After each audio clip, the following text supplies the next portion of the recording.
Ótimo. Primeiramente, pessoal, boa noite a todos e todas. Meu nome é Teuan, já me apresentei aqui individualmente para algumas pessoas, já sei o nome de alguns, tá? Vou tentar memorizar o nome de pelo menos todos. Eu sou de Ribeirão Preto, vim para cá hoje para a gente conversar um pouco sobre o processo penal. Eu estudei em Franca, faço mestrado lá na Unesp e fiz especialização em Direitos Humanos na USP, na Faculdade de Direito de Ribeirão Preto, tá?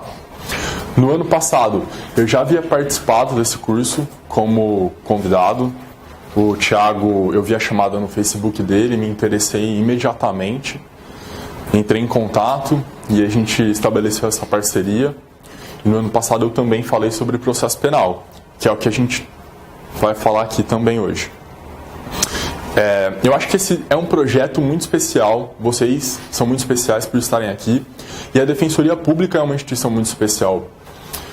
É uma instituição que está em construção, e essa instituição pode ser diferente daquelas instituições que já foram tradicionalmente construídas, principalmente aqui no estado de São Paulo. Me refiro especificamente ao Tribunal de Justiça e ao Ministério Público. Então eu acho que vocês podem fazer a diferença ingressando nessa carreira pública, e eu acho que esse projeto, que se propõe a ser uma ponte para a entrada na Defensoria Pública, pode contribuir muito com essa instituição democrática, plural, comprometida com os direitos fundamentais e os direitos humanos, que é o que a gente deseja, não é mesmo?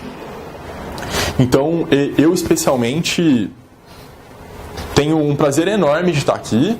Virei de Ribeirão Preto quantas vezes forem necessárias para poder falar um pouquinho, compartilhar um pouquinho com vocês sobre o que eu puder, tá bem? E eu me esforcei bastante. Olá, boa noite, fica à vontade, para preparar o nosso encontro. Qualquer dúvida que vocês tiverem, me interrompam, não tem problema. Estou aberto aqui a perguntas, a sugestões de vocês. A gente vai mantendo um diálogo. Eu acho que é por isso que tem uma turma presencial aqui, né? Para a gente debater sobre alguns assuntos, para vocês perguntarem, para a gente poder conversar.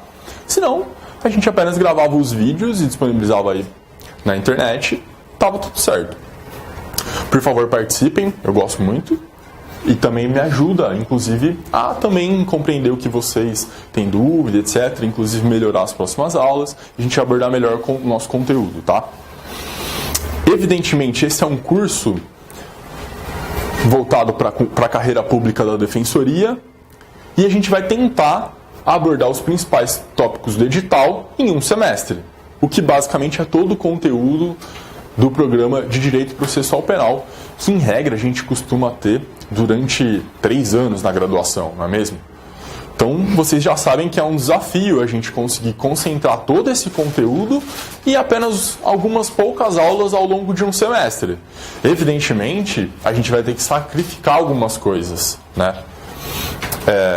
Portanto, aqui, nosso objetivo é fazer um grande sobrevoo na matéria com enfoque específico para a carreira da Defensoria. E aí já vai a minha primeira sugestão para vocês, é com relação ao material, né? Acho que todo mundo sempre se pergunta isso, acho que na primeira aula todo mundo também sempre fala isso. Por onde estudar? Eu, particularmente, gosto muito do professor Auri Lopes Júnior. É um advogado do Rio Grande do Sul e professor da PUC-RS. Eu acredito que ele tenha uma visão muito próxima do que a Defensoria pretende. Portanto, eu acho que essa é a doutrina mais indicada para o estudo do processo penal com o objetivo que a gente tem aqui, tá? Mas é claro, se você não tiver a doutrina do professor Auri, não tem problema, estuda pela que você tiver. E eu também sei que para quem estuda para concurso, ter tempo para ler é algo muito difícil. Então, no que vocês puderem, é claro, leiam alguma doutrina. De preferência, eu sugiro a do professor Auri. Uma segunda doutrina que eu também gosto muito é do professor Gustavo Badaró, professor aqui da USP, da São Francisco. Ele também é advogado e o livro dele é bem didático, bem didático. Eu acredito que seja, aí, para quem não gosta tanto de processo penal, até seja mais fácil estudar pelo professor Badaró, tá bem? O professor Auri já traz discussões um pouco mais profundas e mais elaboradas, que talvez até sejam mais acadêmicas do que propriamente voltadas para o concurso público, né? É claro que, na medida do possível, essas discussões que nos importam, eu vou tentar abordar, para a gente também conhecer o debate acadêmico acerca daquilo que diz respeito aos direitos e garantias fundamentais relacionados ao processo penal, tá bem? Bom, esses dois autores são os que eu indico. Isso porque ao longo da trajetória aí da doutrina processual penal brasileira, a maioria dos autores que construíram a mentalidade jurídico-processual penal eram autores, em regra, vinculados ao Ministério Público ou à magistratura. Difícil ter autores que são advogados e que escrevem processo penal. Como nós aqui temos um objetivo de compromisso com a defesa, já que estamos estudando para a Defensoria Pública, é mais adequado estudar, portanto, com livros de advogados. No caso, o professor Auri e o professor Badaró. Uma segunda sugestão que eu tenho aqui para vocês. Vocês sabem que hoje a internet é uma montanha de informação, né? Tem muita coisa boa, mas também tem muita coisa ruim. Eu quero indicar para vocês 2 sites que eu gosto muito e que, inclusive, muitos defensores públicos publicam textos lá, tá? São sites mais críticos, mais voltados a uma crítica do direito, algo não tão... Ah, Dani aí, tudo bem, querida? Deixa eu te dar um beijo. Saudades. E eu? Maravilha. Tava falando dos 2 sites. O Justificando é um deles. Justificando, acho que é justificando.com. Não é isso? E o Empório do Direito, que eu também gosto muito. Esses 2 sites, claro, quando vocês tiverem tempo, tenta dar uma lidinha lá em algum texto. Eles publicam bastante coisa sobre processo penal, inclusive, sobre ciências criminais de uma maneira geral, tá? Eu acho que a leitura desses textos que são publicados nesses sites ajuda muito a construir uma visão crítica, engajada de todo o sistema jurídico, tá? Por exemplo, o professor Marcelo Semer, que veio dar uma aula aqui para vocês, ele tem uma coluna no Justificando, se eu não me engano, é a coluna Contra Correntes, que ele publica junto com algumas outras pessoas, alguns outros juristas. Então, lá eu acho que é uma boa fonte confiável para buscar uma informação crítica e de qualidade. Mesma coisa o Empório do Direito, tá bem? Inúmeros defensores publicam nesses 2 sites. A professora Juliana Belloc, não sei se vocês conhecem ela. Enfim, inúmeras pessoas muito boas, que eu gosto muito, estão publicando lá. E... Pois não? Aquele Dizer o Direito, professor. Pois é, o Dizer o Direito é um excelente site para buscar conteúdo, principalmente relacionado à jurisprudência. Porque, acho que é Marcelo, o nome do professor, não é? Que organiza. Me fugiu o nome dele, acho que é Marcos ou Marcelo, que organiza o site. Olá, boa noite. Ele tem uma didática excelente e sempre traz os informativos comentados, que eu acho que é muito interessante para quem está se propondo a prestar o concurso da Defensoria Pública. Saber como os tribunais decidem é fundamental. E o examinador explora isso, em alguma medida, né? Então, conhecer a jurisprudência da doutrina do STJ e do STF é muito importante. Mas não é o suficiente. Porque também temos que conhecer a jurisprudência da Corte Interamericana de Direitos Humanos e da Comissão Interamericana de Direitos Humanos. Tá bem? Na medida do possível, eu vou falar sobre algumas decisões desses 2 órgãos internacionais que afetam diretamente o processo penal. Inclusive, na aula de hoje, no encontro de hoje, a gente vai falar um pouco sobre o caso Damião Ximenes Lopes, que tem um reflexo interessante para nós aqui. Por fim, pessoal, nessa introdução que eu quero fazer aqui com a gente, quero sugerir a vocês que vejam a aula do professor Geraldo Prado, gravada para o curso anterior, que a Dani estava aqui presente e assistiu ao vivo. Um privilégio. Tá? A semana que vem também. Exato. A semana que vem, inclusive, vocês têm uma semana jurídica de ciências criminais, né? Vocês terão Elmir Duclerc, grande professor Elmir Duclerc, que também vai falar sobre o processo penal, sobre uma teoria muito importante para a compreensão global do processo penal. Teoria agnóstica do processo penal. que ele desenvolveu na sua tese de doutorado a partir das contribuições criminológicas do professor Eugênio Raul Zaffaroni. Tá bem? Qual que é o nome do professor? Elmir, esse? Geraldo Prado. Tá? O professor Geraldo Prado tem uma obra muito extensa e profunda sobre sistema acusatório. E ele, muito gentilmente, disponibiliza essa obra para download em PDF na sua página do academia.edu.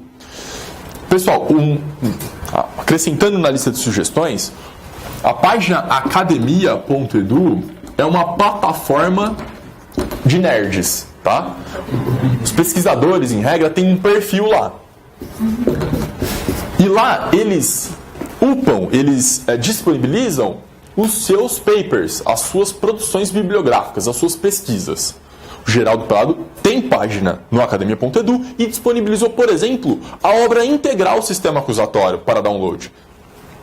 Que não por acaso é a nossa aula de hoje, tá? Recomendo. Claro que não dá para ler esta obra agora estudando para a Defensoria, mas é uma sugestão.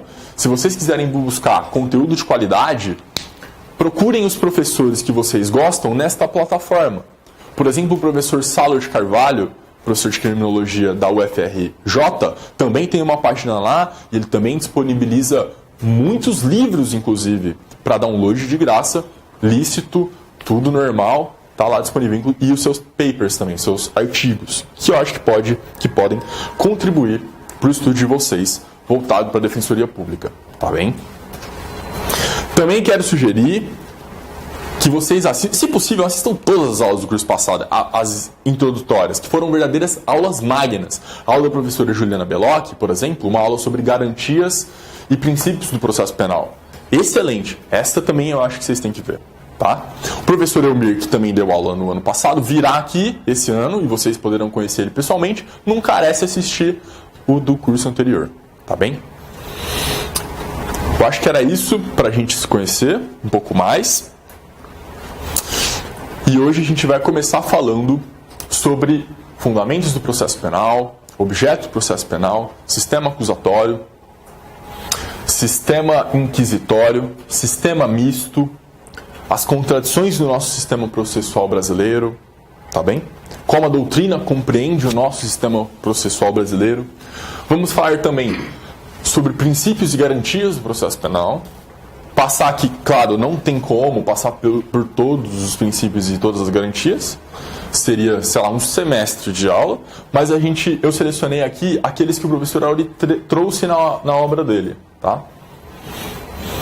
Falaremos, por fim, sobre lei processual penal no tempo. Acho que é mais ou menos isso que eu preparei para o nosso encontro de hoje. E se der tempo, na segunda metade, a gente pode começar a falar sobre inquérito policial. E aí a gente entra direto, mergulha no Código de Processo Penal. Tá bom? Eu considero que essa aula, pessoal, é uma aula que vai ser importante para todas as próximas aulas. Porque é a visão de processo penal que a gente quer ter. É aquela visão que a gente quer construir para ler o processo penal com os olhos de defensoria, tá bem? Com os olhos da defesa, com os olhos voltados para a proteção e garantia dos direitos humanos fundamentais, tá? Tem aqui meu e-mail, para o pessoal que também acompanha pelo YouTube, pode me mandar e-mail perguntando qualquer coisa, corrigindo eventualmente qualquer coisa que eu tenha dito e que esteja equivocada, por favor, me alertem, vocês também, fiquem à vontade. E eu acho que é basicamente isso. Show, pessoal? Podemos dar sequência? Vamos lá. Bom, gente. Eu optei por começar falando sobre o fundamento do processo penal. Tá? Por que a gente precisa do processo penal? Qual é o fundamento do processo penal? Para isso a gente vai precisar retomar um pouco a história da própria punição, do castigo, da pena. Tá joia? O surgimento do Estado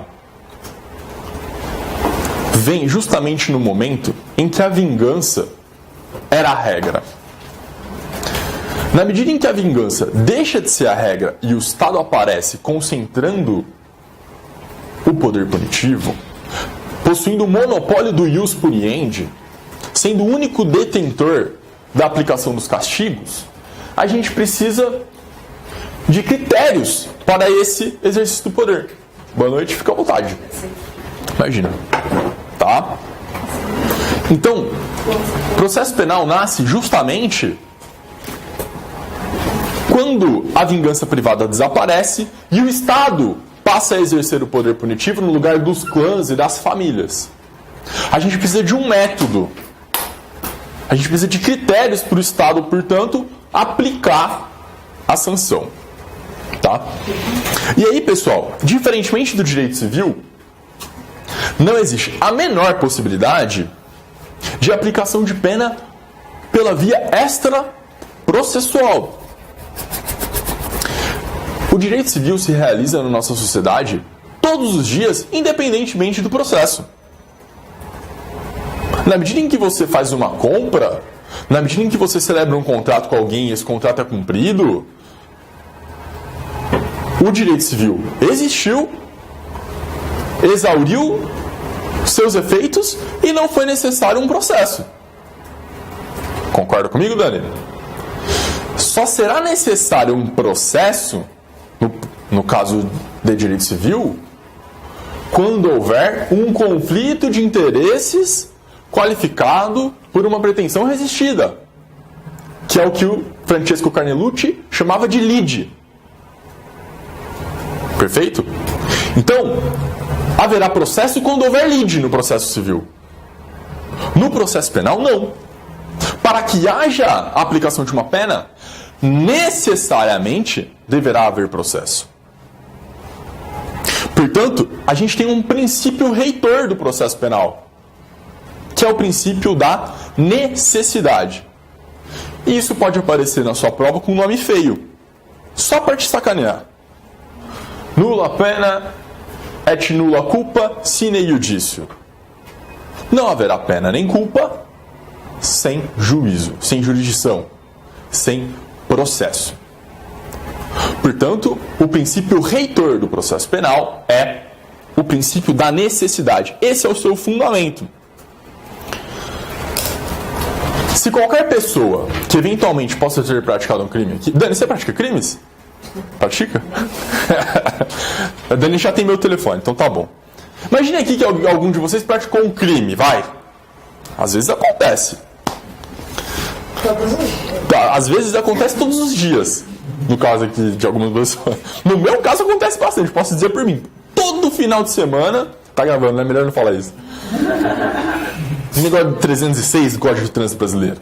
Quem nunca dirigiu depois de ter tomado uma latinha de cerveja? Era só uma, seu guarda. Um bombom de licor. Quem nunca, Dani?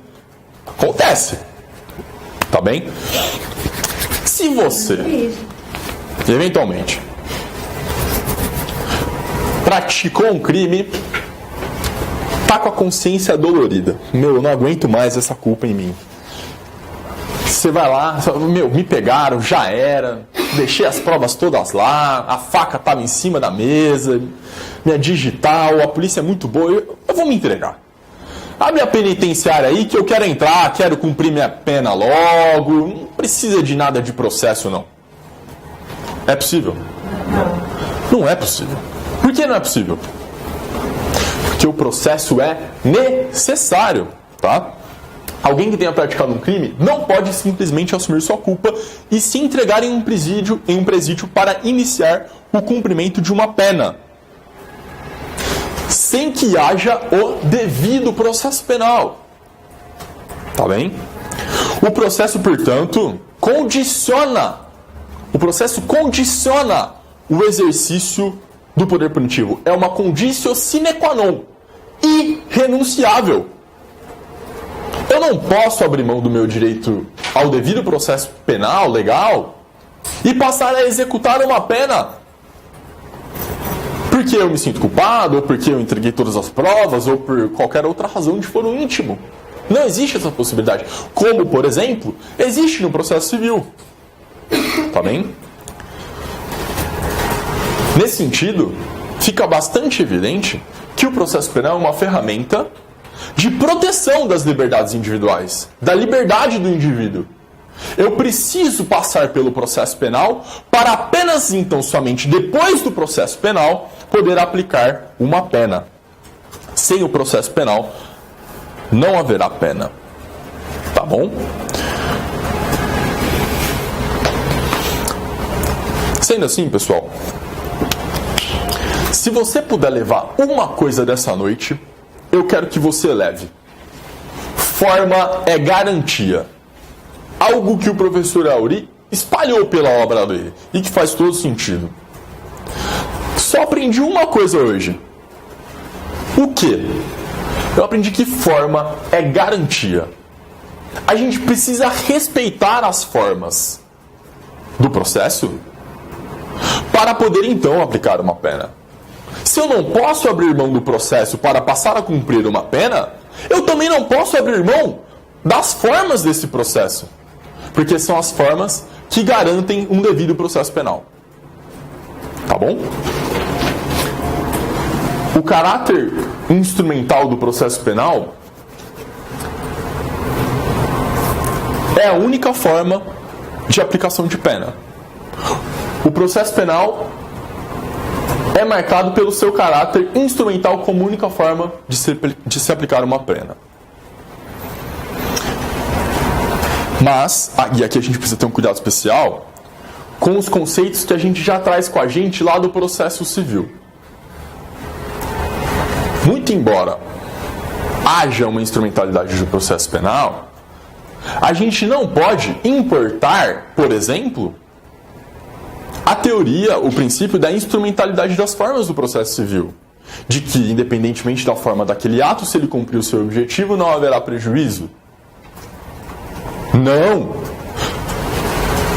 No processo penal, forma é garantia. A instrumentalidade constitucional do processo penal é uma instrumentalidade de proteção das garantias individuais do cidadão contra o exercício do poder punitivo. Quando o professor Elmir vier falar sobre a teoria dele aqui, isso vai ficar um pouco mais claro para todos vocês. Porque há uma crise de legitimidade do poder punitivo. A doutrina clássica do direito penal vai sustentar algumas finalidades da pena, algumas funções para a pena. Prevenção especial negativa, prevenção especial positiva, prevenção geral negativa, prevenção geral positiva, retribuição, ressocialização. E aí construir um discurso de legitimação do poder punitivo. Mas, se nós adotarmos uma teoria agnóstica do processo penal, uma teoria absenteísta, uma teoria que não atribui finalidades à pena, como faz a Constituição Federal do Brasil, a Constituição da Espanha prevê algumas finalidades para a pena criminal, para a sanção criminal. No Brasil, não. O professor Saulo de Carvalho vai dizer que é uma decisão absenteísta. O professor Eugênio Raul Zaffaroni desenvolve uma teoria agnóstica ou negativa da pena. E o direito penal é construído enquanto limitador do exercício do poder de punir. Essa é a história do direito penal desde Beccaria. É a história de limitação. É o último dique de contenção do poder punitivo. Da mesma maneira, o processo penal tem que ser lido. O processo penal também é um dique de contenção do poder punitivo. E é por isso que suas formas são garantias de direitos fundamentais. Tá bom? O direito processual penal não é mero instrumento do direito penal. Tá, mas e qual é o objeto desse processo penal? O objeto do processo civil vai depender. Às vezes é uma obrigação de fazer, de não fazer. Enfim. Mas qual é, para o professor Auri especialmente, o objeto do processo penal? O professor Auri vai dizer que o objeto do processo penal é a pretensão executória. Como vocês já puderam perceber, no processo penal, não há um conflito de interesses qualificados por uma pretensão resistida, que é o que o Carnelucci chamava de lide. E essa é a lide do processo civil. Não fecha isso no processo penal. Tá? Porque o Ministério Público não é o detentor do poder de punir. O promotor tem direito de castigar alguém? Não. O procurador da República tem direito de castigar alguém? Não. O que o Ministério Público possui nos crimes de ação penal pública incondicionada é o direito de proceder contra alguém e pedir que contra essa pessoa seja executada uma pena. Mas ele, Ministério Público, não é detentor desse direito. O Ministério Público não é o credor da pretensão processual, da pena. O Ministério Público possui apenas a pretensão acusatória, a pretensão processual. E essa pretensão acusatória, esse direito potestativo, que é a atribuição do Ministério Público, por força do artigo 129, inciso 1º da Constituição, possui 3 elementos. O primeiro elemento, o elemento objetivo. O segundo elemento, subjetivo. E um terceiro elemento, de atividade. Tá bom? Essa pretensão é o que se chama de legitimidade? Ou não? Não necessariamente. Veremos o que se entende por pretensão acusatória no próximo slide. Portanto, aqui agora, o que extraímos? O objeto do processo penal não é a pretensão punitiva, mas sim a pretensão acusatória. E essa pretensão acusatória possui 3 elementos: um objetivo, um subjetivo e um de atividade. Veremos agora cada um desses elementos. No elemento objetivo, teremos o fato punível. E lá no direito penal, vocês verão que o fato punível deverá ser uma conduta típica, formal e materialmente, com elemento subjetivo doloso ou culposo, antijurídica, isto é, não amparada por nenhuma causa de justificação, legítima defesa, estado de necessidade, exercício regular de direito, etc. E também seja culpável. Esse fato punível deve ser culpável. Ou seja, o autor, o agente da conduta, deve ser imputável e também não amparado por nenhuma causa de exclusão de culpabilidade. Tá bom?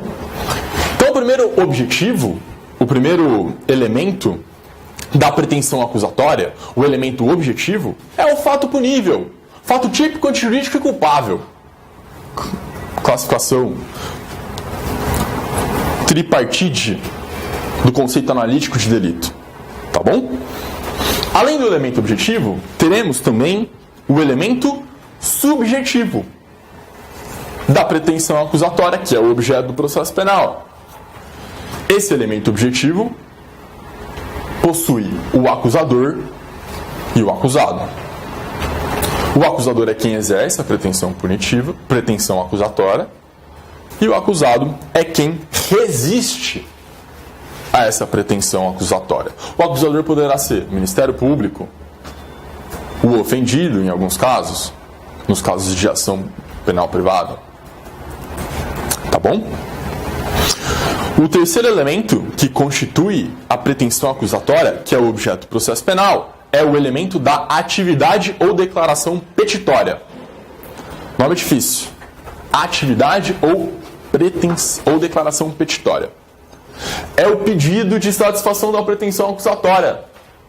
A ação penal irá realizar o direito de acusação que dará causa ao nascimento do processo. É a angularização através da ação penal. É a atividade, a ação. É isso que o professor Auri coloca no elemento de atividade ou declaração petitória. Portanto, o Ministério Público possui o direito de acusar, pretensão acusatória, direito potestativo, enquanto que ao juiz, ao Poder Judiciário, cabe o direito de punir. Tá, já perguntas sobre o objeto do processo penal e os seus a pretensão acusatória e seus 3 elementos? Ótimo. Observação. Essa não é a concepção tradicional dos processualistas. Essa é uma visão do professor Auri que eu acredito ser muito acertada. A concepção tradicional dos processualistas é de que o MP exercerá a pretensão punitiva. Ou seja, o MP atuaria no processo penal da mesma forma que o credor do processo civil. Tá bom? O professor Auri sustenta que a premissa de visão tradicional está errada. O MP não possui o direito de punir. O MP não requer a adjudicação de um direito de punir. Portanto, não possui pretensão punitiva. Ele apenas possui o direito de acusar. E aí pode aparecer, eventualmente, ius ut procedatur. Tá bom? É isso. Bom, pessoal, ó, caminhamos, hein? A gente já viu lá o fundamento do processo penal, que é o princípio da necessidade. A gente já entrou aqui no objeto do processo penal, que para nós, a partir de uma visão do professor Auri, é a pretensão acusatória, e essa pretensão acusatória possui 3 elementos: subjetivo, acusador e acusado; objetivo, fato punível; e um elemento de atividade, que é a petição, pedido que o Ministério Público faz na ação penal. Tá bom? Na obra do professor Auri, ele ainda traz a natureza jurídica do processo penal, que eu vou falar aqui, bem por cima, não está no slide, também não coloquei na lousa, que já é um debate muito mais acadêmico e teórico. Ele traz a concepção de 3 autores: Bülow, Goldschmidt e Fazzilari. Eu recomendo que, se vocês puderem, leiam essa parte do professor Auri. Não carece agora, tá? Não vi muito cair qual é a natureza do processo penal em provas. Mas o professor Auri adota mais uma visão próxima à de Fazzilari, que é uma das últimas que foram desenvolvidas. Tá bom? Aqui no item 3, pessoal, a gente vai falar sobre os sistemas processuais penais. E essa é a grande visão, o grande modelo de processo penal que a gente pretende construir. Se um sistema processual penal acusatório ou se um sistema processual penal inquisitório. E aí tem o debate sobre o sistema processual misto. A maior parte da doutrina sustenta que o processo penal brasileiro adotou uma concepção de sistema misto, acusatório e inquisitório. Por que a doutrina fala isso?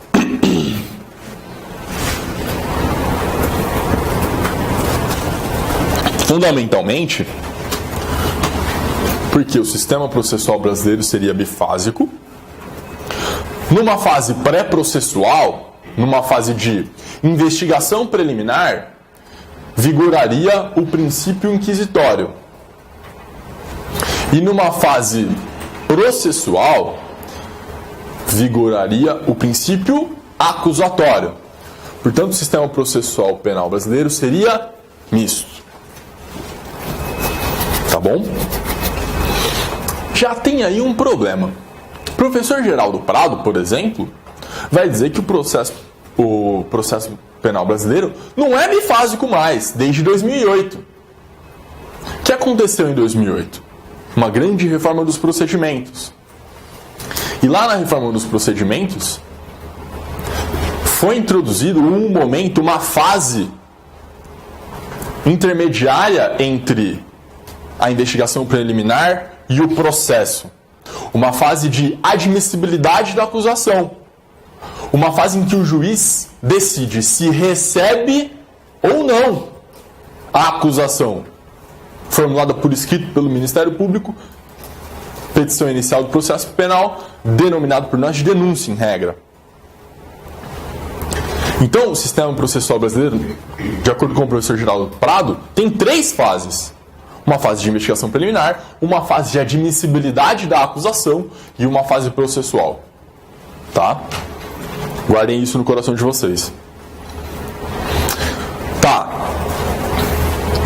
Mas um problema que o professor Auri vai nos dizer, e o professor Badaró também vai nos dizer, é que não existem mais modelos puros acusatorial ou inquisitorial. Não existem. Esses são apenas tipos ideais históricos, que já existiram um dia, mas que modernamente não existem. Todos os sistemas processuais penais são mistos.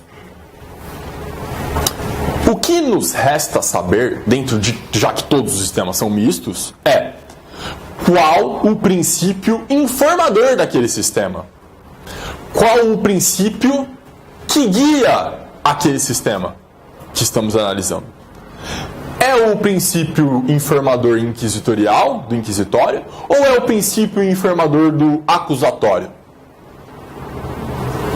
Aí a gente vai precisar saber quais as características de cada um desses sistemas. Já veremos.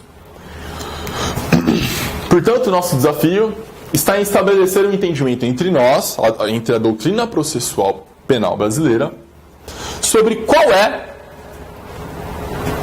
o princípio informador do nosso sistema, já que todos são mistos, tá bom? É reducionista. A expressão que o professor Auri usa na aula é essa. É reducionista. É reducionismo demais dizer apenas que o sistema é misto, porque nessa fase vigora o inquisitório, nessa fase o acusatório, então é misto. Não é isso. Precisamos saber qual é o princípio que informa esse sistema. Apenas para a gente ter um exemplo aqui, pessoal. Até 1996, por exemplo, era possível condenar no Brasil alguém à sua revelia. Porque o acusado era citado por edital e se não comparecesse, tocava o barco. Nomeava um defensor dativo e segue o jogo. Segue o baile.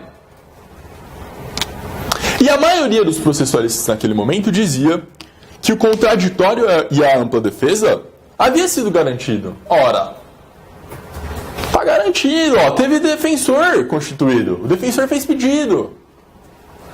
Mas era um contraditório e uma ampla defesa formal. Substancialmente ali, não estava sendo respeitado esses princípios informadores que vêm da Constituição.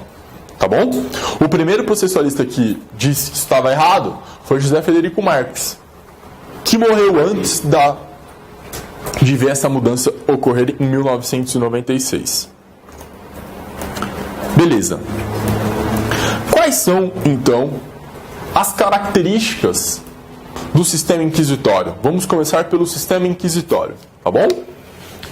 Entendemos que existem dois sistemas, o acusatório e o inquisitório, e a doutrina vai falar que existe também um misto. Mas o mistão aí, pessoal, não, tá? Vamos entender agora qual é o que constitui o sistema inquisitório. Até o século XII, como vocês estão vendo no slide, predominava o sistema acusatório, era a regra, que vinha lá de trás, da tradição greco-romana. Mas a partir do século XII e do XIII, a Igreja Católica institui o Tribunal da Inquisição. Muitos aqui já ouviram falar disso, se não todos. E no Tribunal da Inquisição, vocês imaginam qual era o sistema que vigorava? Não é difícil. É o inquisitorial. A principal obra que retrata e aí um sistema inquisitorial puro é o Malleus Maleficarum, o Martelo das Bruxas, ou o Martelo das Feiticeiras. O Zaffaroni tem um livro legal sobre isso, inclusive. Ele fala sobre isso. Foi publicado em 1486 ou 7. Ficou conhecido como o Guia dos Inquisidores, tá bom? Retrata bem esse sistema inquisitorial puro. O que é que tinha lá nesse Malleus Maleficarum? Como é que se constituía um sistema inquisitorial, um processo inquisitório? Bom, a primeira coisa, acusador e julgador se confundem na mesma pessoa. acusador e julgador se confundem na mesma pessoa. Tá bom? Nesse sentido, o acusado não é visto como um sujeito de direitos, mas como um objeto do processo penal. Lembra qual era o nosso objeto do processo penal, a pretensão acusatória? O objeto do processo penal inquisitorial é o próprio sujeito acusado. E se ele é o objeto do processo penal, contra este objeto podemos implicar alguns métodos, empregar alguns métodos para extrair dele a verdade. Você consegue pensar em algum método bacanão assim, Dani? Sei lá. Uma torturinha ali, né? Já que o acusado não era visto enquanto sujeito de direitos, mas sim como objeto, contra o corpo dele poderia ser implicado as aflições necessárias para alcançar a finalidade desse processo. O julgador, no processo inquisitorial, atua de ofício e às vezes em segredo. Julgador atuando de ofício. Não há separação entre juiz e acusação. Não se garante direitos processuais ao sujeito. Os nomes das testemunhas são mantidos em sigilo. A pessoa acusada não sabe quem é que está lhe acusando. Isso é muito grave. Muito, muito grave. E parece distante no tempo esse modelo inquisitorial puro, mas veremos que no nosso sistema há muitas aparições inquisitoriais. E eu coloquei uma aqui, ó. O provimento não está no Código de Processo Penal, mas o Código de Processo Penal não fica atrás, tá? Mas eu coloquei aqui o provimento 32 de 2000, expedido pela presidência do TJ e pela corregedoria do TJSP. O que é que tem lá nesse... Alguém já trabalhou com o provimento 32? Sorte de vocês. O provimento 32 garante a proteção, o sigilo da qualificação das testemunhas de acusação. 2000, hein? Tô falando da Inquisição. O acusado não tem o direito de saber quem o acusa, quem depõe contra ele. O provimento determina que a qualificação dessa testemunha seja subtraída do processo, a ela é dado um codinome, às vezes alfa, beta, 1, 2, 3, Francisco, Maria, e a qualificação dessa testemunha fica numa pasta, num expediente em apartado aos autos principais, no cartório. E só podem ter acesso aos dados qualificativos dessas testemunhas protegidas pelo provimento 32, juiz, promotor e advogado. Com fiscalização do cartório. Tá bom? Tá valendo isso aqui. Se eu não me engano, a professora Juliana Belocchi até já arguiu, não sei se ela chegou no STF, uma inconstitucionalidade formal do provimento 32, que está tratando, olá, boa noite, que está tratando de matéria de conteúdo processual, e a Constituição garante que só legislará sobre o processo penal a União. Fica à vontade, querida, acha um lugar aí. Qual que é o seu nome? Ana Paula. Boa noite, Ana Paula. Tá bom? Provimento 32. Os tribunais têm aceito aí a vigência desse provimento. Tá valendo. Eu fiz um júri há pouco tempo que tinha uma testemunha sigilosa. E aí, lá na Barra Funda, os caras são super criativos. A testemunha vai no plenário depor, né? Pô, você viu o cara, né? Não tem como ele ir lá invisível, sei lá. Não tem jeito ainda. Mas eles têm umas criatividades que é assim... Dani, o cara foi com um capacete. Um capacete. Tem testemunha protegida pelo provimento que vai com capacete. Pro réu não saber quem é e ninguém saber. Tá? O segredo no processo. Não tá distante, viu, pessoal? Vamos ver mais algumas características. Eu acho que foi o Gui que me contou de um caso que foi de burca. Só olhinho mesmo. Sério. Só olhinho. Burca eu nunca vi, mas capacete já. Exatamente. Existe. Características do sistema inquisitório. E aqui, muito importante, talvez o que defina a espinha dorsal do sistema inquisitório é a gestão e iniciativa probatória. A cargo de quem está, se você quiser saber se aquele sistema é inquisitorial, norteado pelo inquisitório ou pelo acusatório, pergunte para o sistema. Sistema, a gestão da prova e a iniciativa probatória está na mão de quem? Se te responderem que o juiz está nessa, ficou ruim. Tá? A gente quer um juiz espectador. E se a gestão e a iniciativa da prova tá nas mãos do juiz, a gente tem um juiz ator. Tá bom? Coloquei um contra-exemplo aqui. Vocês já ouviram falar do caso Moro versus Lula? Vocês já ouviram falar? Emerson. Geralmente é assim. Geralmente o juiz acaba conduzindo. Raríssimas exceções em que ele deixa o MP perguntar. Raríssimas vezes não precisa fazer nada. Pois Ele é. não chama testemunha. Como? Desculpa. Quando ele não chama testemunha. É isso que a gente tem que perguntar. Se você pegar lá, Emerson, o artigo 212 do seu Código de Processo Penal, vai estar escrito: as perguntas serão formuladas pelas partes, diretamente às testemunhas, não admitindo o juiz aquelas que puderem induzir a resposta, não tiverem relação com a causa ou importarem na repetição de outra já respondida. Vocês viram que o código está dizendo quem deve fazer perguntas? As partes. Aí tem um parágrafo único.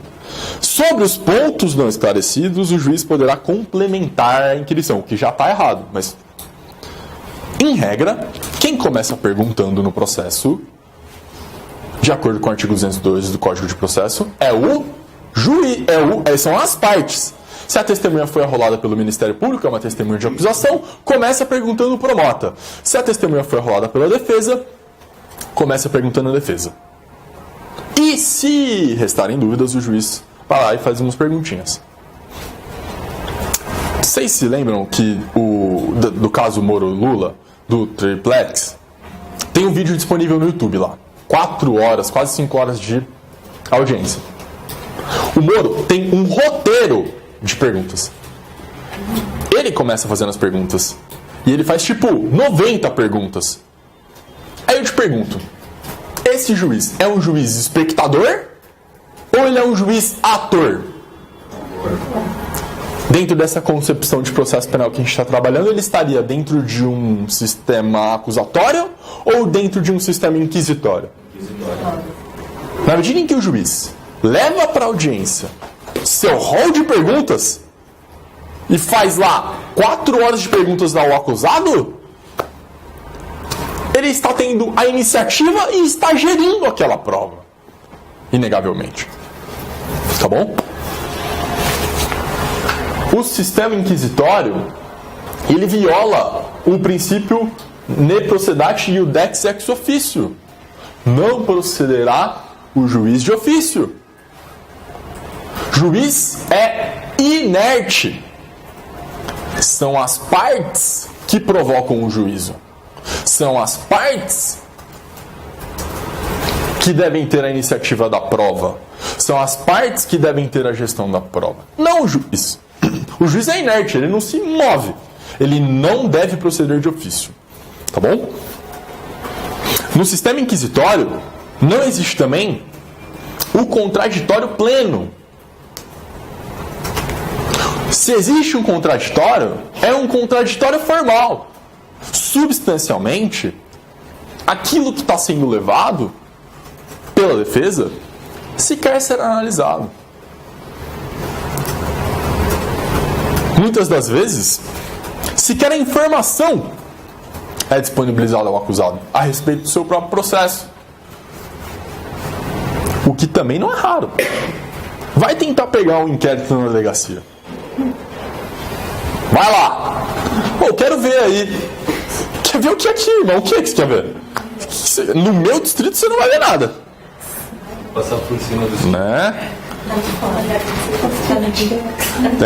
Não, tá no DIPO. Aí você vai. Tem um limbo entre a delegacia e o DIPO. É o vácuo, é o nada. Porque nunca, não tá no DIPO, não tá na delegacia. Tá pra distribuir. Ok, eu posso ir lá pegar então? Doutor, não. tem 40 mil lá juntos. Você não vai pegar. Então, tipo, meio que é inacessível por um período o inquérito aqui na capital, né? Vocês já passaram por isso? Eu passei recentemente. Foi difícil. Tá bom? Desigualdade de armas.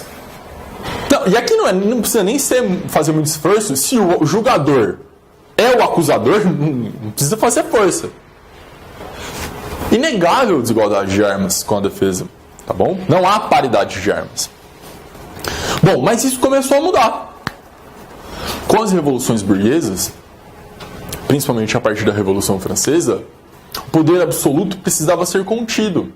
É dentro desse contexto do iluminismo que, por exemplo, obras como a de Cesare Beccaria, Dos Delitos e das Penas, emerge. É dentro desse contexto que o direito penal começa a ser contido, que o poder absoluto começa a encontrar amarras. E qual que é a principal criação burguesa para colocar amarras ao poder absoluto? A lei. E aí a lei vem para trazer algumas mínimas garantias de contenção do exercício do poder. Tá bom? E assim também com o modelo inquisitivo de processo. A partir dali, começa a ressurgir, né, um sistema acusatório. E o que é um sistema acusatório? Um sistema acusatório, primeira coisa, ele tem 3 atores: o acusador, o defensor e o juiz. Pode aparecer também em latim, actu trium personarum. Tá bom? A primeira coisa para a gente desconfiar se esse sistema é inquisitório ou acusatório é olhar para ele e ver se há separação entre acusador e julgador. Mas isso não é o suficiente. Não é porque há separação entre julgador e acusador que podemos dizer com confiança e convicção que aquele sistema é guiado pelo princípio informador do acusatório. Não necessariamente. Não adianta nada eu separar esses atores se eu coloco a iniciativa e a gestão da prova nas mãos do juiz, sendo o acusador quase que coadjuvante. Não é mesmo? Portanto, não basta a separação. É óbvio que ela é necessária, mas não basta. E muitos processualistas vão dizer que é isso. Olha, é óbvio que a gente está num sistema acusatório. Tem juiz, tem promotor, tem defesa. Tá ótimo. O que mais você quer? O que mais? Tá bem? Não, não é isso. No sistema acusatório, o acusado já não é mais objeto do processo. Ele é um sujeito de direitos. Enquanto sujeito de direitos, a ele é conferido prerrogativas, como, por exemplo, não produzir provas contra si. Como, por exemplo, ter direito à autodefesa, como positiva e negativa. Como, por exemplo, ter direito a uma defesa técnica, em igualdade à acusação, em paridade de armas. Tá bem? Num sistema acusatório, o juiz não possui a iniciativa probatória. Não tem essa do juiz chegar na audiência com 90 perguntas. Não tem disso. Meu, você é juiz. Gente. Processo penal. É o que código de processo. Tá valendo, né? Não, qual é o seu nome? Francine. Mas não é só lá, não. Claro que esse é o maior exemplo. A 13ª Vara Universal de Curitiba é um exemplo emblemático. Mas não é prerrogativa deles lá, não. Viu? Também tem muito juiz por aí que tá nessa. Que não aplica o artigo 212 do Código de Processo.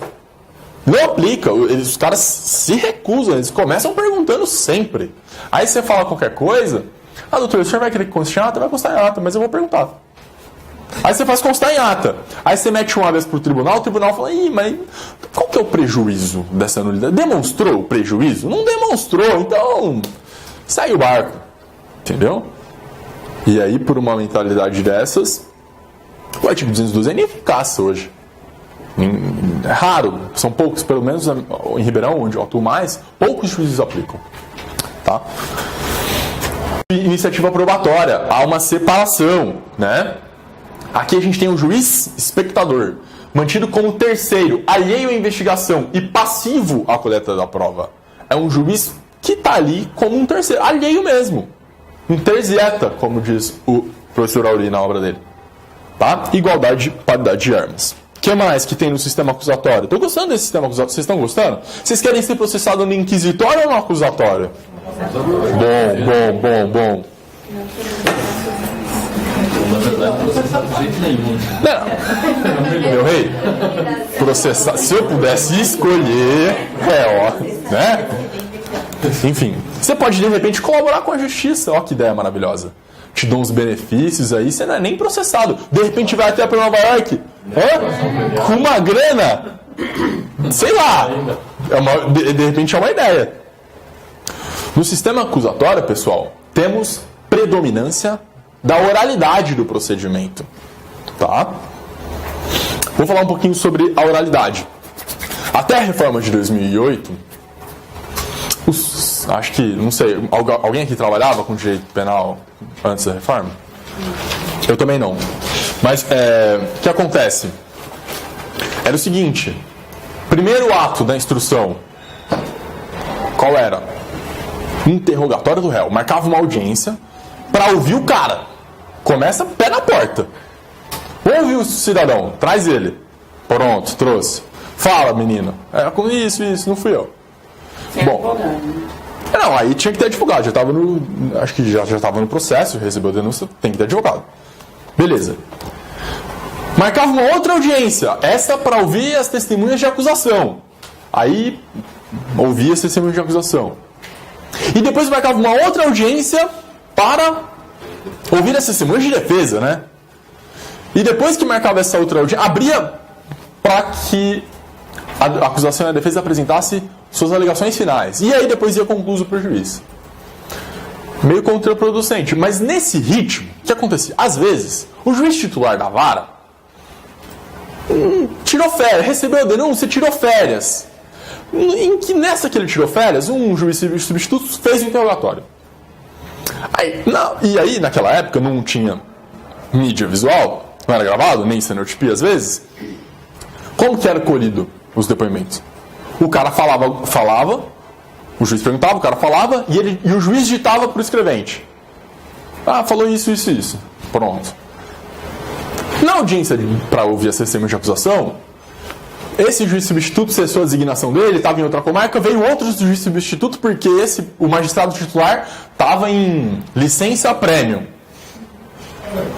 Aí esse segundo juiz que participa agora da audiência para ouvir as testemunhas de acusação, mesma coisa. Ele ouve o depoimento das testemunhas de acusação, dita para a escrevente o que ele entendeu.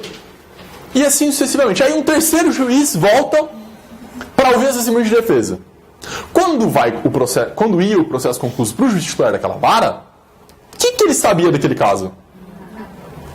E mais do que não saber nada, a prova do processo, aquilo que estava colhido ali, já era a interpretação daqueles outros juízes que participaram dos atos. Porque já não era gravado, nem tinha cenotipia. Então percebam, olha o prejuízo que isso trazia para a defesa. Era evidente. Num sistema oral, num procedimento com audiência una, a gente ganha muita coisa. Porque a prova já é colhida toda ali na frente do magistrado. Em regra, deveria se apresentar os memoriais orais, mas o pessoal leva no pendrive, espeta ali, muda na ata, copia e cola, vai embora. Tá? E o juiz já deveria sentenciar na mesma audiência, audiência una, audiência concentrada de instrução e julgamento. Tá bem? É melhor um procedimento oral dessa maneira. É claro que nos casos mais complexos haverá desdobramento de mais audiências, é inevitável. Ainda que o código atual determine que a audiência seja una de instrução e julgamento. Não dá, às vezes. Mas no dia a dia, quando vocês forem defensoras e defensores, vocês perceberão que a grande maioria dos casos, roubo e tráfico, vai aparecer lá 2 testemunhas de acusação. Quem são? Não acredito. Os policiais militares, o condutor e o colega de farda dele. E aí é aquilo, né, Dani? Estávamos em patrulhamento rotineiro quando recebemos denúncia via Copom. Logo nos dirigimos para a localidade e avistamos o meliante. Ele estava em atitude suspeita, avistamos o meliante, abordamos. Ele tranqueou a entrada. Logramos encontrar em seu bolso R$27 e 3 cápsulas de cocaína. Ele nos franqueou a entrada em sua casa, que era logo ali na esquina. E lá encontramos o quê? Um caderno de anotações com telefones. E também mais R$55 e uma balança que estava na cozinha. Pronto. Você imprimiu, acabou. Esse é o depoimento dos policiais militares. E ainda uma arma dentro do guarda-roupa. Então, aí já ficou sofisticado. Quando tem arma é sofisticado. A arma é sofisticado. Mas em regra, puxa vida, é isso. Ouve os 2 policiais ali, ó, rapidinho, né? Houve as testemunhas de defesa, a lei de drogas, por espelhamento do procedimento que vigia antes da reforma de 2008, que o interrogatório era o primeiro ato, manteve a regra geral do Código de Processo Penal de então, que era inaugurar a instrução com o interrogatório do réu. Muitos juízes continuam tocando desse jeito. Tá bem? Além da oralidade, nesse sistema de colheita de prova ali na frente do juiz, para ele sentenciar com conhecimento de causa, a gente tem a publicidade dos autos processuais, que também é uma garantia. Eu só uma pergunta. Claro. Os policiais eles têm fé pública também ou não? Tem. Mas não é. Veja você. Tem até alguns julgados antigos do Tribunal de Justiça de São Paulo, de uma Câmara, de um desembargador, que relativiza o depoimento dos policiais militares. Porque das duas uma. Se não aconteceu do jeito que eles contaram, no mínimo nessa história que eu contei, eles cometeram invasão de domicílio. Já não dá mais pro cara não dizer isso. E é que nunca tem uma testemunha da rua que o policial não pode levar junto com ele para adentrar a casa? Nunca tem, sabe? É fraco, é frágil, mas, é isso. É condenado de rodo, assim, de bacia, com a palavra da polícia. E esse é o caso do Rafael Braga. O que pesa contra ele é apenas e tão somente a palavra da polícia militar. E o cara tá preso. Dele e da enorme maioria dos condenados por tráfico. Ouso dizer aí na casa dos 90%, meu rei. E tem uma pesquisa da FGV que aponta que a credibilidade da população na polícia militar, na faixa de renda entre 2 e 3 salários mínimos, é de desconfiança de 60%. E aumenta conforme a renda. E no processo penal é o que está valendo. Né? Enfim, uma breve divagação. Contraditório. Aí, beleza, a gente tem que ter um procedimento oral, tem que ser público, não pode ser secreto, não pode correr sobre sigilo. Em regra, claro, tem as suas exceções. O contraditório. Há contraditório e possibilidade de defesa técnica e autodefesa. Tá bom? E ausência da prova tarifada. O que é prova tarifada? É um pouco disso que a gente estava falando. O depoimento de policial militar vale 10. O depoimento do réu vale 2. O depoimento da esposa do réu vale 2,5. Vocês entenderam? Uma escala, uma tarifa para o valor de cada prova.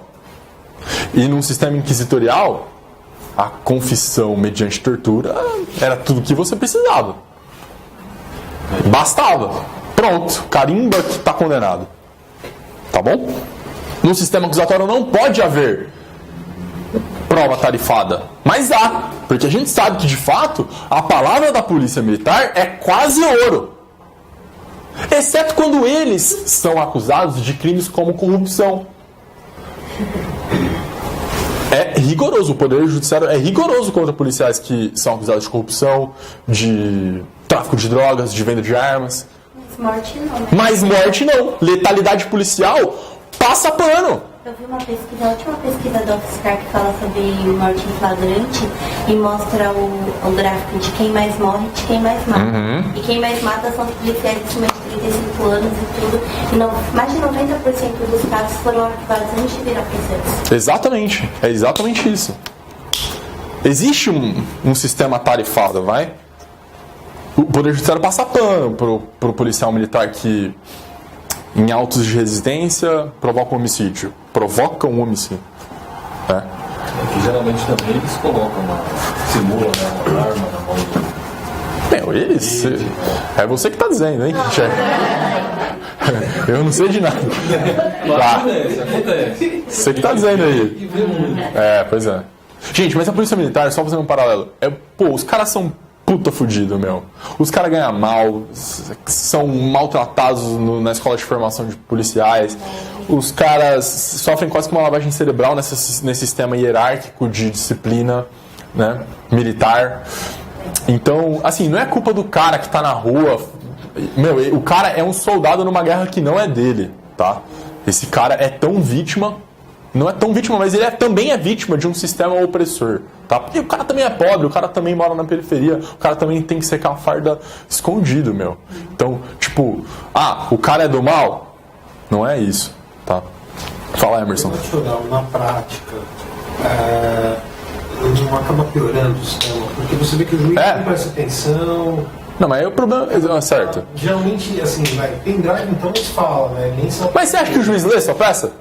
Não, eu acho que pelo menos você tem uma sensação com todo de respeito. Colocar tudo ali, né? Entendi. É animador você debate oral, o cara tá olhando pro outro lado, e isso na pendrive ele já só sentença na lata.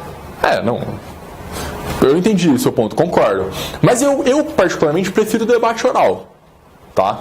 Eu acho que talvez tenha um impacto maior no juiz. Não sei. Mas na prática acaba sendo raro. Debate. Só discorreu. Você deixa preparadinho um roteiro, você vem e fala. Pelo menos no memorial você faz um negócio mais bem estruturado. Mas pro acusado, por exemplo, é interessante, né? Assim, ele ouviu o seu advogado. Isso é legal mesmo. Dá um conforto, tipo, eu tô sendo defendido. Eu tô vendo minha defesa técnica. Você entendeu? Eu acho que pro réu deve ser interessante. Não? Né?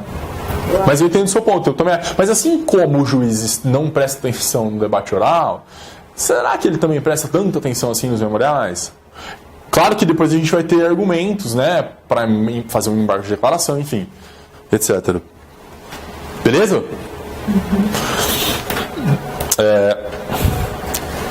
Também, dentro de um sistema acusatório, teremos o duplo grau de jurisdição, o direito de recorrer ao tribunal. E essa é uma garantia implícita na Constituição. Não está expresso. Mas se você lê a Constituição e vai ver lá, no capítulo no título que dispõe sobre a organização do Poder Judiciário, você vai ver que tem Tribunal de Justiça, que tem Tribunal Regional Federal, que tem Superior Tribunal de Justiça, que tem Supremo Tribunal Federal. Ou seja, dá para extrair da Constituição um duplo grau de jurisdição. Tá? E ainda que não desse para extrair da Constituição, a Convenção Americana de Direitos Humanos tem claro, lá no artigo 8º. Tá? E aí, pessoal, é isso. Quando a gente for estudar essa matéria, a gente tem que olhar com desconfiança para o Código de Processo Penal. Porque o Código de Processo Penal, isso está lá no slide do item 4, mas eu vou dizer agora. O Código de Processo Penal é um código de 1941, inspirado no Código Italiano, que naquela época era autoritário, fascista. Então, muitos artigos do Código de Processo Penal não foram recepcionados pela Constituição Federal, como, por exemplo, aqui agora, o artigo 21, que determina a incomunicabilidade do réu preso. Não, né? Então a gente tem que sempre olhar para o código com desconfiança, tá? A gente primeiro tem que ler, para estudar processo penal hoje, a Convenção Americana de Direitos Humanos, conhecido como Pacto de São José da Costa Rica, e principalmente, né, para essa matéria, o artigo 8º e o artigo 7º, são só dois, e a Constituição Federal, o artigo 5º, onde estão lá as garantias de direitos fundamentais do indivíduo. O inciso 55, o inciso 54, tá bem? O inciso 57, que hoje em dia não está valendo muito mais, que é a presunção de inocência, né? Vamos falar sobre isso. Bom, se a gente for lá na nossa Constituição e ler, não vai estar escrito, nós adotamos o sistema acusatório. Mas a gente pode extrair da nossa Constituição que a opção do Constituinte foi sim o sistema acusatório. Porque a atribuição específica do Ministério Público, no artigo 129, inciso 1º, para promover a ação penal pública incondicionada, existe um órgão para promover a acusação, lá previsto na Constituição. Portanto, a gente já sabe que há separação entre acusador e julgador. A gente já tem o actu trium personarum. A gente também tem lá garantido o contraditório e a ampla defesa, no inciso 55. O devido processo legal, a presunção de inocência. São todas garantias fundamentais que nos informam que o modelo constitucional é do sistema acusatório. Acusatório. Lembrando que não existe sistema misto, que é um reducionismo, na opinião do professor Auri. Tá bom? Vamos falar agora um pouquinho, pessoal, das contradições. Ó, caminhamos, hein? Já sabemos quais são as características do sistema inquisitório. Já sabemos quais são as características do sistema acusatório. Agora vamos olhar com essas informações que nós temos para o nosso Código de Processo Penal e ver qual é a posição que ele adotou. Qual é o nosso modelo? Tá? E aí a gente vai perceber, pessoal, como eu já adiantei agora, que existem contradições no Código de Processo Penal brasileiro. Contradições gravíssimas. O Código de Processo veio sendo reformado ao longo do tempo. Reforma de 96, a grande reforma dos procedimentos em 2008, a reforma das cautelares em 2011, a Lei 12.403, que previu as medidas cautelares diversas da prisão, no artigo 319. Então, portanto, a gente tem uma colcha de retalhos de reformas no Código de Processo, mas a sua espinha dorsal ainda continua sendo a mesma. O que tem guiado o guia do nosso Código de Processo Penal ainda é o mesmo de 1941. Veremos. Bom, já disse que não existem sistemas mistos. Resta, portanto, descobrirmos qual é o princípio informador do Código de Processo Penal brasileiro. A maior parte da doutrina defende que o sistema é misto, porque na fase pré-processual vigora o inquisitório e na fase processual o acusatório. Já falei sobre isso. O professor Auri vai sustentar na sua obra que o processo penal brasileiro é informado pelo princípio neo-inquisitório. Não é o inquisitório puro, como era lá no Malleus Maleficarum, o guia dos inquisidores, o martelo das bruxas. Não é esse, óbvio que não. Tá? Mas o princípio informador ainda é o inquisitório. Para não haver confusão, o professor Auri propõe a nomenclatura neo-inquisitória. Tá bom? Na medida em que o princípio informador é o inquisitivo. É isso que se extrai de alguns dispositivos do CPP. Vejam vocês, artigo 310 do Código de Processo permite que o juiz, de ofício, converta a prisão em flagrante em preventiva. E no mesmo código, a vedação, a proibição do juiz decretar de ofício a prisão preventiva no curso da investigação preliminar, do inquérito. Ora, mas o que é uma conversão de flagrante em preventiva, se não uma decretação de ofício de preventiva na base do inquérito? Percebam? O artigo 311 permite que o juiz decrete a prisão preventiva no curso da ação penal. De ofício, sem pedido, do Ministério Público. O artigo 242 permite a determinação de busca e apreensão de ofício, sem pedido do delegado ou do promotor. O artigo 209 faculta que o próprio juiz ouça testemunhas que não tenham sido arroladas pelas partes, as chamadas testemunhas do juízo. Ora, o juiz pode arrolar testemunhas no processo. Quem é esse cara? É um juiz espectador ou é um juiz ator?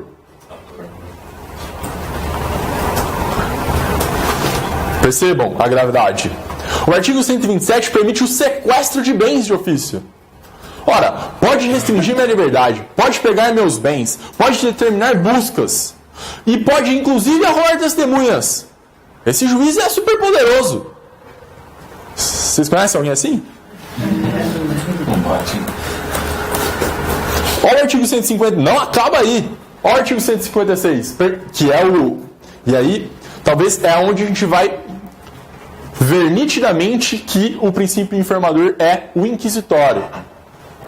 O artigo 156 permite ao juízo realizar a produção antecipada da prova, bem como a realização de diligências para dirimir dúvida. Pessoal, se o juiz tem dúvida, o que ele deve fazer? Tem um brocardo, né? Indúbio pro réu. Não, mas ele pode dirimir sua dúvida. É o mesmo que está previsto no parágrafo único do artigo 212. Se na oitiva das testemunhas o juiz ficar com alguma dúvida, ele pode fazer perguntas para esclarecer essas dúvidas. Pessoal, indúbio pro réu. E aí, já vamos falar aqui de um outro mito. O único princípio que existe no processo penal é o indúbio pro réu. Se você escrever numa prova da defensoria indúbio pro societate, vai abrir uma cadeira e você vai direto pro colo do capeta no inferno. Direto. Tá bom? Não existe princípio de... Leia a Constituição, que você vai ver lá a presunção de inocência, que nos garante o indúbio pro réu. Não há indúbio pro societate. Tá bom? Artigo 196 prevê a possibilidade do reinterrogatório a qualquer tempo, inclusive de ofício. O artigo 385, e esse é grave, hein? Nossa, esse dói no coração. O MP pede absolvição e o juiz condena. Sabe o que é isso, pessoal? Você ganhou, mas não levou. Você tá entendendo? Já aconteceu comigo numa sustentação oral aqui no Tribunal de Justiça.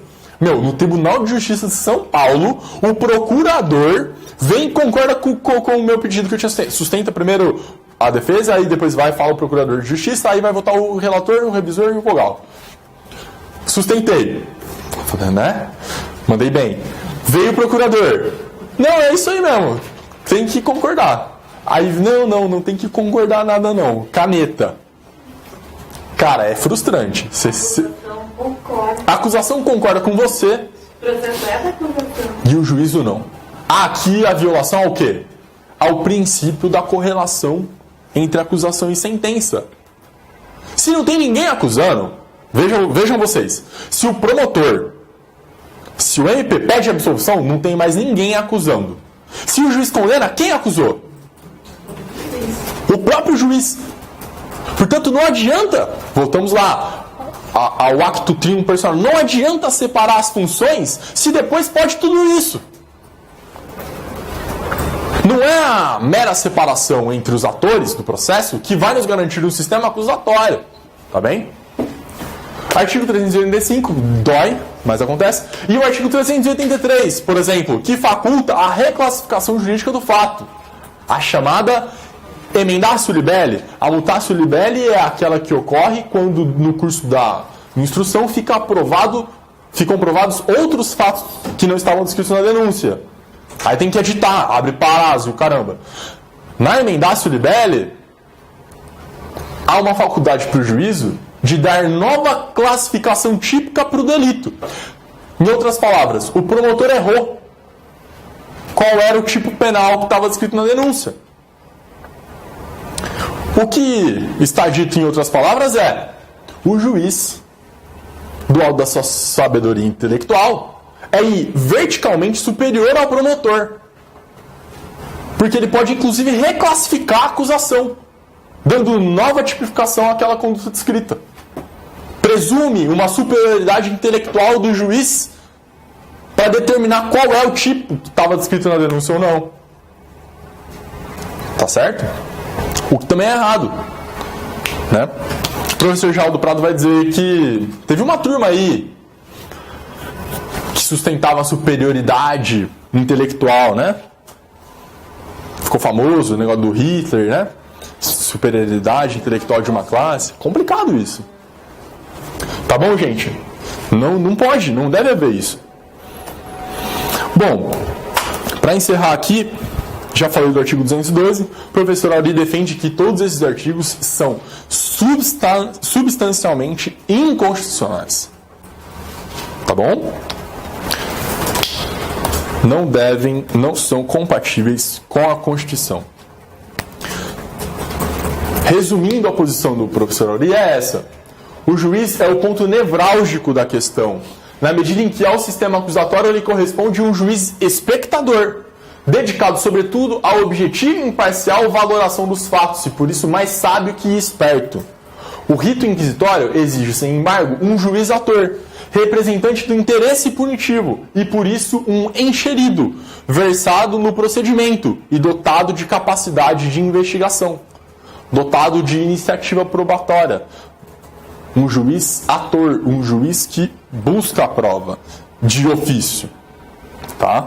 Isso não é compatível com o sistema acusatório. Pessoal, vamos para o intervalo e aí na próxima metade a gente fala sobre os princípios e garantias do processo penal. Tá bem? Perguntas?